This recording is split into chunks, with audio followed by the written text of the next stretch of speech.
प्रयागराज में कविता नाम की एक महिला अपने पति और 7 साल के बेटे काकू के साथ एक झोपड़ी में रहती थी। उसका पति रवि एक फैक्ट्री में काम करता था, लेकिन एक रोज फैक्ट्री में काम करते हुए उसके दोनों हाथ मशीन में आकर कट जाते हैं और तब से वो घर पर ही रहता है। घर खर्च चलाने के लिए कविता दूसरों के घरों में काम करने लगती है। कविता के बचपन से ही राम जी पर बड़ी श्रद्धा थी। वो सुबह शाम राम जी को बेसन के लड्डू का भोग लगाती। एक रोज जब कविता राम जी की पूजा करने के बाद रवि को प्रसाद देती है, तो रवि फूट फूट कर रोने लगता है, जिसे देख कविता और काकू घबरा जाते हैं। क्या हुआ जी? आप इस तरह रो क्यों रहे हैं? कोई बात है क्या जो आपको खाए जा रहे हैं? कविता, मुझे बिल्कुल अच्छा नहीं लगता कि तुम्हें मेरी वजह से लोगों के घरों में काम करना पड़ता है। आज जब मेरे परिवार को जब मेरी जरूरत है, तब मैं तुम पर बोझ बनकर बैठा हुआ हूँ।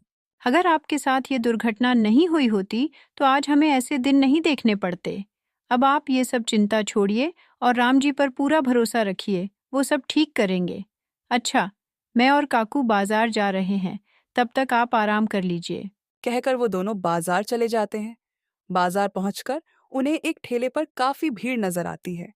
जब वो पास जाकर देखते हैं, तो उस पर 20 रुपए में पिज्जा लिखा हुआ होता है, जिसे खाने के लिए लोगों की काफी भीड़ होती है। तभी काकू अपनी माँ से कहता है। माँ, वो देखो पिज्जा बर्गर, और वो भी 20 रुपए में। बेटा तू घर चल, मैं तुझे बाजार से भी अच्छा पिज्ज़ा बर्गर बनाकर खिलाऊंगी, और वो भी ऑरिगेनो और चिल्ली फ्लेक्स के साथ। सच में माँ, आप बनाओगी मेरे लिए? बच्चे मैं बनाऊंगी तुम्हारे लिए पिज्ज़ा बर्गर। कविता बाजार से राशन पानी लेती है, साथ ही पिज्जा बर्गर बनाने के लिए भी सामान लेती है। इसके बाद वो दोनों घर आ जाते हैं। घर आकर कविता पिज्जा बर्गर बनाती है और उसके साथ ऑरिगेनो और चिल्ली फ्लेक्स भी बनाती है। काकू ये लो बेटा, मैंने तुम्हारे लिए पिज्ज़ा बर्गर बनाया है। कविता रवि को भी पिज्जा बर्गर खाने को देती है। वाह माँ, आप तो बहुत ही स्वादिष्ट पिज्जा बर्गर बनाती हो। सच में आपके हाथों में तो जादू है, जादू। सच में कविता, तुम्हारे हाथों में तो माँ अन्नपूर्णा का वास है। वैसे मेरे मन में एक विचार आया है, क्यों ना तुम एक पुराना ठेला ले लो और उस पर पिज्जा बर्गर बनाकर बेचो। सच कहूं तो तुम्हें दूसरों के घरों पर काम करते देखना मुझे अच्छा नहीं लगता। ख्याल तो अच्छा है जी। आज जब मैं और काकू बाजार जा रहे थे, तो एक आदमी अपने ठेले पर 20 रुपए में चीज़ बर्गर बेच रहा था, और बर्गर खाने वालों की काफ़ी भीड़ उस पर लगी हुई थी। वहाँ सब बर्गर बेचने वालों की छुट्टी हो जाएगी, देखना। हाँ, मुझे जो कल तनख्वाह मिलेगी ना, उससे मैं एक ठेला और पिज्ज़ा बर्गर बनाने का कुछ सामान ले आऊंगी। अगले दिन जब कविता को अपनी तनख्वाह मिलती है, तो वो उससे एक पुराना ठेला और पिज्जा बर्गर बनाने का सामान ले लेती है। उस ठेले पर वो राम जी पिज्जा बर्गर वाले का पोस्टर लगाती है।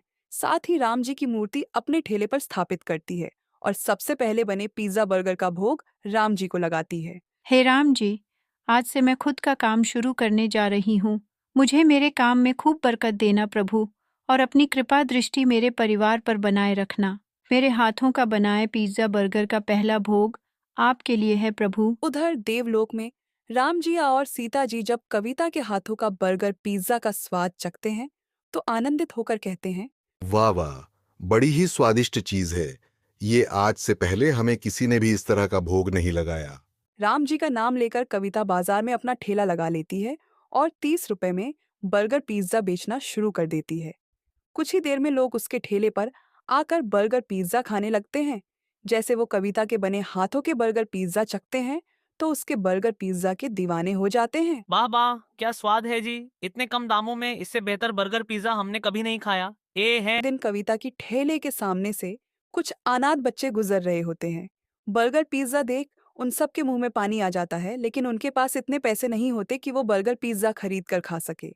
कविता उन सबको एक एक बर्गर पिज्जा मुफ्त में खाने को देती है, लेकिन उनमें से एक 13 साल का अनाथ लड़का हर रोज कविता के ठेले पर आने लगा और कविता रोज उसको मुफ्त में बर्गर पिज्जा देने लगी। धीरे धीरे कविता का काम अच्छा चलने लग जाता है और ऐसे ही समय गुजरता है। फिर एक रोज जब कविता शाम को ठेला लेकर अपने घर आ रही थी, तो मौसम का रुख बेहद खराब हो जाता है और बर्फबारी होने लगती है। जैसे तैसे कविता ठिठुरते हुए घर पहुंचती है और सबके लिए खाना बनाती है और फिर थक हार कर सो जाती है। लेकिन अगली सुबह कविता की तबीयत ज्यादा खराब हो जाती है और वो अगले कुछ दिन काम पर नहीं जा पाती। फिर 7 दिन बाद कविता के घर राघव नाम का वही अनाथ लड़का आता है, जिसे कविता रोज मुफ्त में बर्गर पिज्जा दिया करती थी। चाची, क्या हुआ? अब आप बाजार में ठेला नहीं लगाती। मम्मी की तबीयत कुछ दिनों से ठीक नहीं है, इसलिए मम्मी काम पर नहीं जाती। पहले काकू के पापा और अब मैं पता नहीं किसकी नज़र लग गई है मेरे घर को। पहले घर के हालात ठीक नहीं थे और ठेला लगाकर कुछ कमाई होने लगी, तो अब ये हो गया। अब पता नहीं मुझे ठीक होने में। अगर आपको कोई एतराज ना हो तो जब तक आप ठीक नहीं हो जाती तब तक मैं आपका ठेला बाजार में लगा लूं। लेकिन पिज्ज़ा बर्गर, क्या तुम पिज्ज़ा बर्गर बनाना जानते हो? आप चिंता मत करो चाची, मैं रोज आपको पिज्जा बर्गर बनाते देखा था और अब मैं सीख गया हूँ। ठीक है, तो जो भी कमाई होगी उसका आधा हिस्सा तुम रख लेना। नहीं चाची, मुझे हिस्सा नहीं चाहिए, आप बस मुझे भोग लगाते रहना। कविता उसकी बात समझ नहीं पाती। इसके बाद वो लड़का ठेला लेकर बाजार में पिज्जा बर्गर बेचने राम जी, पिज्जा बर्गर वाले आ गए हैं। ठेला घेर लोग खड़े हो जाते हैं और उनकी खूब कमाई होती है। अरे वाह भाई, क्या जबरदस्त पिज्जा बर्गर बनाया है। और चटनी का तो भैया जवाब ही नहीं। वाह, सचमुच एकदम नपा तुला हाथ है तुम्हारा। तो हमको तनिक 4 बर्गर और लगा दो भैया। ऐसे ही दिन भर उसकी खूब कमाई होती है और शाम को राघव ठेला लेकर घर आ जाता है और सारी कमाई कविता को दे देता है। इतने पैसे, इतनी कमाई तो मेरी महीने भर में भी नहीं होती। जितने तुमने एक दिन में कर ली, लगता है तुम्हारे पिज्ज़ा बर्गर का स्वाद अच्छा लगा। इसके बाद कविता उसको खाना देती है। खाना खाकर राघव वहां से चला जाता है। कुछ दिन तक ये सिलसिला चलता रहता है। फिर एक रोज रामनवमी पर कविता राम जी को भोग लगाने के लिए बेसन के लड्डू और फल मेवा लेकर आती है। वो पूजा के लिए जा ही रही होती है, तभी राम जी अपने रूप में आ जाते हैं। तो फिर लगाओ हमें भोग। प्रभु, आप इसका मतलब वो अनाथ लड़का आप ही थे। प्रभु, आपने ही राघव का रूप धारण किया था। आपके दर्शन पाकर मैं धन्य हो गई। प्रभु, धन्य हो गई। कविता, जब भी मेरा परम भक्त किसी मुसीबत में होता है तो उसकी सहायता के लिए मुझे स्वरूप धारण करना पड़ता है। इसके बाद कविता राम जी को अपने हाथों से बेसन के लड्डू खिलाती है, जिसके बाद आपकी लीला अपरंपार है प्रभु, आपके दर्शन पाकर हम धन्य हो गए। कविता, मेरा आशीर्वाद है कि तुम्हारा पिज्जा बर्गर का व्यापार और भी ज्यादा बढ़ जाएगा। धन की तुम्हें कोई कमी नहीं होगी, साथ ही तुम्हारे जीवन के सभी कष्ट दूर हो जाएंगे। इतना कहकर राम जी अंतर्ध्यान हो जाते हैं। उनके जाते ही सोने चांदी से भरा बैग उनके घर में रखा हुआ होता है। अब उनकी गरीबी की समाप्त हो जाती है।